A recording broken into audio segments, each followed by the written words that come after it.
All right, this is my 2003 Yamaha Big Bear 400.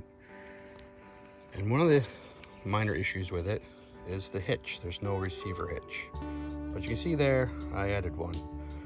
What happened was I bought a Groundhog Max to do food plots, which works really, really well. And it came with the universal kit for receiver hitch. And as you can see, it was difficult to figure out how to put on. And I know if you put anything on where the ball is, it'll bend it or break it. So what I did is I used their kit, but I purchased some U-bolts, as you can see there, and I ran it back to that block back here, and this was all part of the kit except for the U-bolts, and I bolted it on so it connects to the swing arm. It's pretty rugged, hasn't bent or moved, but anyone who's having issues with a receiver hitch, it's not a bad solution.